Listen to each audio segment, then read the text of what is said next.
Shalom, my dear friends. We're going to continue the class in Likutey Moharan, the Kitzer version number 29. And I'm here at the Tel Aviv beach, and it's the beginning of the winter. Nobody's here. It's in the morning. And it's a good place to elevate such a place where people come to be, to explore, maybe not with the right reasons. It's beautiful, the water and the sky.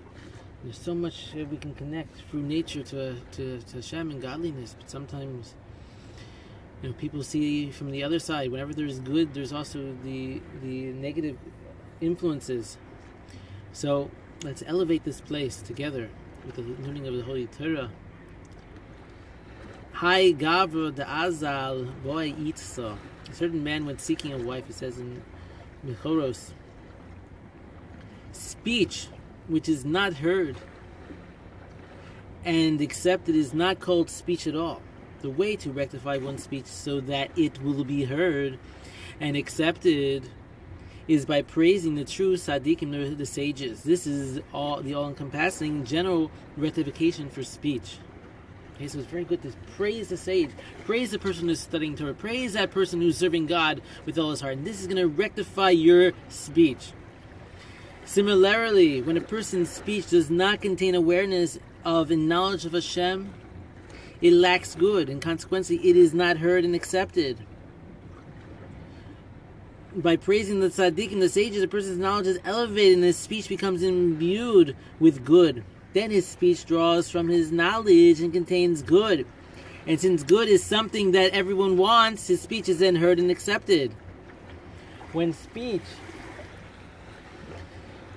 is in its proper place, which is malchut, revealed by the mouth, as it says in Tikkun Zohar, it is associated with let your garments be white. Thus, a person must treat his clothes with the utmost care and not abuse them, and he should guard them as is fitting from stains and soiling. For clothing is associated with malchut, kingship, as in the phrase, the honored king. It says in Psalms 24:8. And Rabbi Yochanan called his clothes my honors, as it says in Shabbos 113a. Accordingly, a person who mistreats his clothing is like someone who rebels against the kingship. And when this happens, the law of the kingship judges him. The greater a person is, the more fastidious he must guard his clothing, since he is then held to a higher standard. Therefore, a Torah scholar who has a stain on his garment deserves to die, as it says in Shabbos. May Hashem save us. Now, I'm explaining that speaking about, since I've seen inside a while ago. Excuse me. So the Gemara speaks about how it's more important to actually wash one's garments than it is to take a bath. The garments have a certain level of impurity that has with it in dirt. That's even it's more disgusting. The person, therefore, Rebbe Nachman is saying, he's going to continue talking about this. It's very important to wear clean garments without stains. We're not saying expensive clothing. We're saying that your clothes shouldn't be ripped. They should be a mensch with them. Not that you should have to shop at the Gap. But stains, as Rebbe Nachman is going to say, can sometimes draw klipa, impurity, to a person. The stains and these problems in their garments. So therefore, a person should make sure that the garments are clean. Now, when a person does not take care of his clothing and it is stained, this causes a separation between the Holy One and His divine presence. Chas v'sholom. Then, God forbid, a wicked slave woman rules, which is the evil kingdom, and causes the divine presence to become impure, as with a nida, chas v'sholom. This, in turn, makes a person's livelihood difficult and burdensome. So you see, even through the clothing a person wears, it can affect one's livelihood. Therefore, a person should make sure the clothing is clean, it's washed, and it's not ripped or stained. In accordance with the negative prohibitions they transgress, God forbid, the wicked by their sins awaken the forces of spiritual pollution, cause the divine presence to become impure, as with the nida, and cause the separation between the Holy One and the divine presence, God forbid. Now, it is an extremely onerous task indeed for a person to rectify each of his sins individually, since they are so numerous. In fact, it is impossible to rectify them insofar as each Torah prohibition contains many fine points and details, and a person cannot possibly identify and correct them all.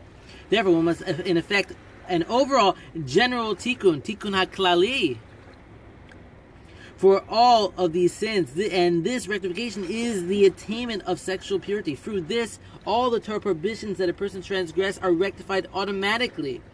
Even the narrowest and most slender places which no other rectification can reach can be corrected through the general rectification, which then directs rectification through all one's midos and for all one's life. So important is this idea of tikkun bris, of mental purity, and that's why we're here. We're going to elevate this place. And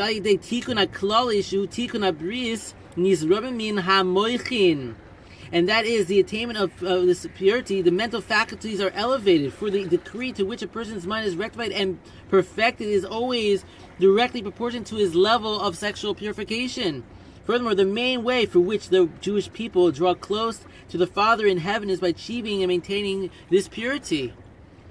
Okay, so this is the main thing. If we work on this general remedy, then it's going to rectify all our other midos. Okay? And we were learning in the other previous lesson that a person wants to be power, you want to go and overcome your enemies, you do it for purity. A person who has tikkun bris, that has a pure mind and heart, his enemies can't hold from his madrega. Everything is rectified through this purity. An effortless livelihood is also a function of one's sexual purity. For this quality, a person's livelihood comes to him like manna, like the bread from heaven. When a person's livelihood is burdensome to him and comes to him with great toil, this is because he has not attained the tikkun klali. Right? Once he attains the tikkun klali, and this comes from the Zohar Kodesh, number 3244. Once a person attains the tikkun klali, they have that purity, then their livelihood, nothing can get in their way. This from the shefa, right? The impurities, right? Yesod, which the Chazal tell us in Kabbalah, which is connected to the bris milah, right? You have 10 spheros. So we have Keter, Chachma, Bina, Chesed, Gvura, Tiferes, Netzach, Hod, then Yesod, and then Malchut. Now all the shefa is coming down, okay, and it's getting stuck in Yesod, right? Because we don't have that foundation. That foundation is the covenant between us and God. It's the bris milah, right? That's when Avram made that bris milah. Then his covenant with God was stronger, right? We were able to add another letter to his name. He had all the purity. He had everything. Then he had completeness. So people they're doing these great mitzvahs, they're learning Torah and they're doing kindness, and then all the stuff is getting stuck in Yesod, and then they don't have that purity, and it's stuck there, and it's not coming down to the next level, to Malchut, right? Malchut, to kingship, to the world. It's not coming down to the next level. It's not coming down. It's just getting stuck. For what? Tikkun klali, a person goes and he has a rectification, then his livelihood, and he doesn't have to worry about anything.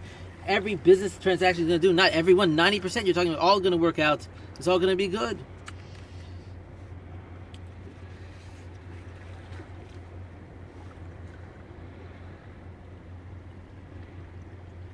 As long as a person has not yet achieved a general rectification, it is forbidden for him to speak, as expressed in the verse, Lamti Dumiyah, I became mute with silence. It says in Tehillim 39:3. For when a person is still in this unperfected state, the divine presence is impure, God forbid. As with the nida, and this blood damim becomes silence miyan, for speech is primarily dependent upon tikkun bris, as in speech is dependent upon that purity. So he told them of his covenant briso, it says in Devarim, so that in this uncorrected state it is impossible to speak and to reveal Torah teachings, right? Because we said before, a person should remain silent if they don't have speech, and you get speech because speech is connected with the bris.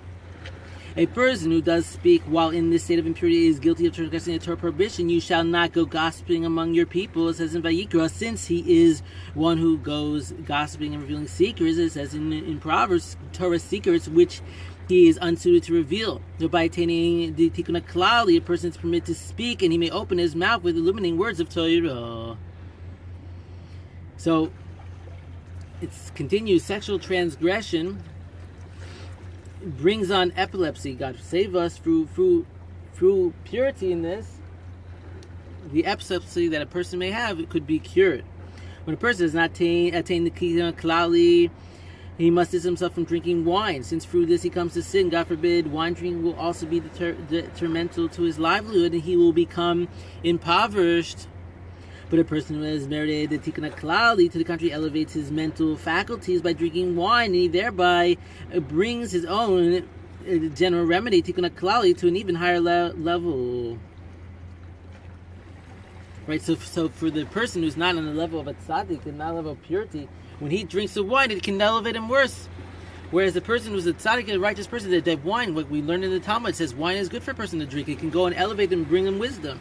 So for the person who's pure, this can elevate him much higher. So a person who does not conduct business dealings faithfully and who is filled with desire for money so that he steals from his friend, arouses and causes the divine presence, the Shekhinah, to become impure as with a nida, Rebbe Nachman's words. This type of conduct is analogous to a sexual transgression, and such a person has no livelihood, God forbid. However, it's very important to conduct your business dealings properly with faith, because otherwise you're hurting the Shekhinah. Not something simple.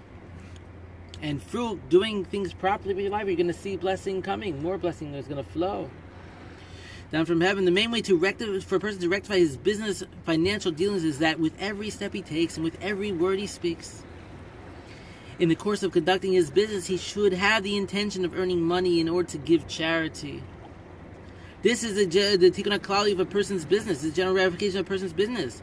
For charity corresponds to all the Gidim, blood vessels, as a collective, as in so, Ziru, charity for yourselves, it says in Hosea. And the coriander seed, Zera Gad, is a white drop in Tikkun Zohar, alluding to purity. For fruit, charity, the mental faculties are elevated, and a person has a livelihood. Right? A person should do business with the idea, one of the main things in his mind should be, I want to do business, I want to succeed in business so I can do charity, so I can do kindness. When he has that in mind, he's making a rectification of everything. He's making a rectification of all his business matters. It's like the Tikkun HaKlali for the business matters. It follows then that by giving charity, it is possible to speak illuminating words of Torah, as our sage of Blessed Mary said, with your mouth. It says in Devarim 23:24. This refers to charity, as it says in Rosh Hashanah 6a. Charity corresponds to the idea of the tzaddik takes pity and gives. It says in Psalms. And to the bow of the covenant. This is the tzaddik, the sage, who upholds the covenant. The general principle in all areas is that a person must correct each area by means of the corresponding general rectification, or to rectify and elevate the mind, and to thereby draw down the whiteness of the mind, from the mind to whiten and to cleanse all the blemishes in that particular area. This is possible through the general remedy corresponding to that area. For example, transgressions committed in the course of a person's business and financial dealings receive this kind of overall rectification through charity. Because through charity, the mental faculties are elevated, and everything is thereby rectified automatically. This is because through the Tikkun HaKlali from each area, the mind is elevated. And since the mind is the source of all whiteness, as alluded in the verse, flowing from Lebanon, Song of Songs, that is, from the Livuna, whiteness of the brain. It says in Zohar, all of the particulars in that given area are automatically rectified as well. Right, so we have to find a Tikkun HaKlali. That what is that general remedy of this thing in my life? Everything in your person's life has a remedy inside it. So parnasa, the key to parnasa, to livelihood, that general remedy is the charity. The idea that I'm working to go and be able to give others. Okay. Although wine is harmful for women whose nida flow is heavy and is irregular in the cycle, since wine increases the strength of the blood and those characteristics associated with it, nevertheless her cure is to drink wine looked at by the true tzaddik, true sage. For the tzaddik's holy eyes are like hairs, which are the extraneous matter expelled from the holy mind. By looking at the wine, he draws whiteness from his brain to whiten the blood quality of the wine, and thus her ailment is corrected. All right, so that's just a correction a person can do, a woman with problems with nida. But we learn in here the idea that looking at the tzaddik, the sage's eyes, in his eyes is purity. It's a rectification for a person. So it's very good when you're sitting by the sage to look in his eyes. and that's going to help bring a rectification, right? Because it said that his holiness is like coming out from his eyes, his eyelids. So the thoughts that pass through a person's mind are determined by his attributes. In other words, in accordance with the character traits that a person possesses, so the thoughts pass cholfin and move through his mind. This is the meaning of the 7 locks ma'achalofos of his hair, which are associated with the mental faculties, since hairs are the extraneous matters expelled by the brain, and these 7 locks correspond to 7 attributes, the emotive faculties of the soul that pass through and cross as though the mind. When a person blemishes the hair's sight, the 7 coatings of the eye, it says in Tikkun Zar, the introduction, is also blemished, corresponding to by rectifying the 7 coatings of the eye and the 7 locks of the head, which are the hairs. They are also rectified. This in turn affects a rectification of the mental faculties as well. And that concludes the lesson, but there was so much said here in such a short amount of time. And let's take a walk here along the beach here, and we'll elevate to this place and discuss it. So we learned that the importance of tikkun bris, of having purity, sexual purity, how it's going to help a person in their livelihood and their life. It's so important. And we spoke about the importance of, the lesson before was hosting the Torah scholars, being close to the tzaddikim, being close to the righteous people influences a person that they become attached to holiness. So it's very important to be surrounded by true tzaddikim and holy people. We spoke about giving charity, how that's a great rectification for a person's livelihood, and also the idea of purity also affects this. We spoke about how speech is attached to the idea of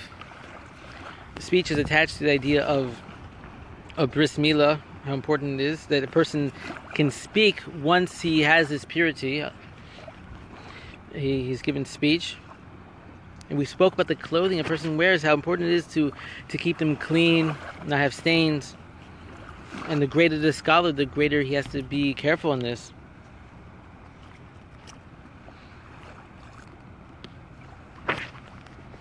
And really, everyone is wondering, what do I do to help my livelihood? And we learned that through purity, a person fixes their livelihood. This is a big rectification. A person doesn't have to worry about their livelihood anymore. Once they fix this rectification, it's like the idea of sexual purity is the general rectification for all other midos, all other characteristics that a person has, is fixed through this general remedy. So, this is one of the main tasks, like Rebbe Nachman, when it says in Sichos Haran that the Satan offered him any traits that he wanted to rectify. Any traits he wanted to rectify, we have a friend here. So any traits he wanted to rectify, he said, I'll help you. You can have it all. And Rebbe Nachman said, no, give me one. Tikkun bris. And the Satan said, forget it. I'm not giving you that one. Because with that one, you fix all the other midos. A person becomes powerful through their purity. People don't realize how weak they become when they're not pure in their minds and hearts. And they think, I'm just looking a little bit at something improper at women or this and that, and they don't realize that one look is detrimental for the soul. It's the divine presence is leaving a person from this. So we have to be holy and pure. And through this, that's the great tikkun of our life, is living a life of purity. And once you have that, you really have everything, all your other midos, anger, whether it's a taiva for food, for wealth, honor, all of it will go away when a person has purity. Therefore, that's the main tikkun. And we also read that each thing has its own tikkun and rectification. Very, very important to give charity. Very important. Thank you so much for joining me here, and hopefully we elevated this place, we elevated ourselves, and may we all come close to God. Shalom, shalom.